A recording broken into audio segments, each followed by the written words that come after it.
Venus is not the closest planet to the Sun, but it is the hottest. Venus is completely covered with clouds. These clouds are mostly carbon dioxide. This traps the Sun's heat and causes a massive greenhouse effect. Temperatures on Venus approach 900 degrees Fahrenheit. Beneath its clouds, Venus looks like this.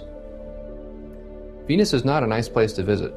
If you were to go there and could somehow survive the heat, which you couldn't, and could somehow breathe the air, which you shouldn't, you'd immediately die anyway.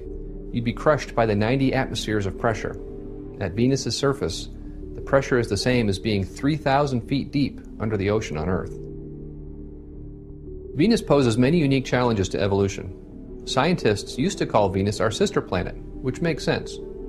After all, Venus is about the same size and mass as the Earth, and is made up of the same stuff.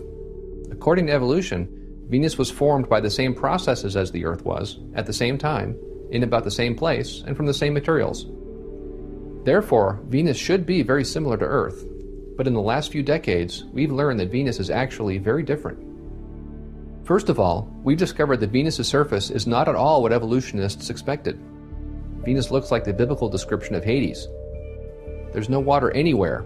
Instead, the entire planet is covered with lava flows. It does rain sometimes, but the rain isn't water, it's sulfuric acid. Also, Venus seems to have no tectonic plates. The Earth's crust is made up of many plates, but Venus's isn't. Venus has no magnetic field either, while the Earth does. If evolution says the planets are supposed to be so much alike, then why are they so different? For that matter, why doesn't Venus have a moon? Later in this video, we'll talk about how the Earth supposedly got its moon.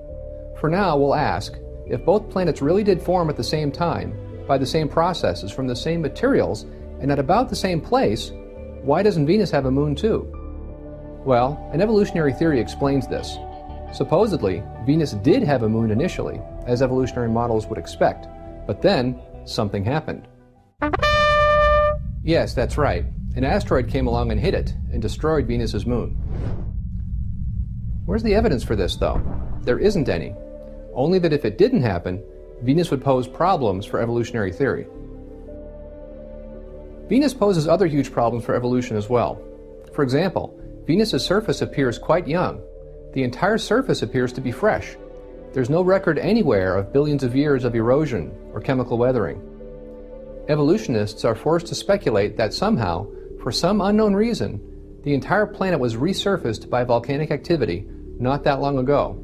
This means the entire planet's crust would be submerged under lava all at the same time. Why did this happen?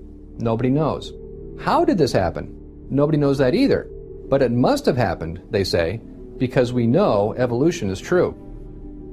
How long ago did this event supposedly happen? Most planetary scientists believe Venus was resurfaced about 500 million years ago.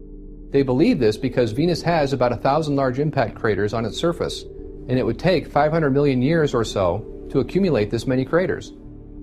So even though they admit Venus's surface looks young, they will insist that it's at least 500 million years old. But they're making two big assumptions here. Number one, they're assuming they know how often new craters form today. And number two, they're assuming this rate has been the same for at least 500 million years. However, both of these assumptions have been shown to be invalid. Studies on our moon and elsewhere in the solar system have shown that the evolutionary cratering model is wrong. We'll talk more about that later in this video. We see then that even though evolutionists insist Venus is old, all the evidence we have makes it look quite young. So here's what you aren't being told about Venus. Evolution says it should be similar to Earth, but it has no moon, no magnetic field, and its crust and its surface are very different than Earth's. Its surface is young and fresh, and Venus is perfectly consistent with a solar system that's only thousands of years old, not billions.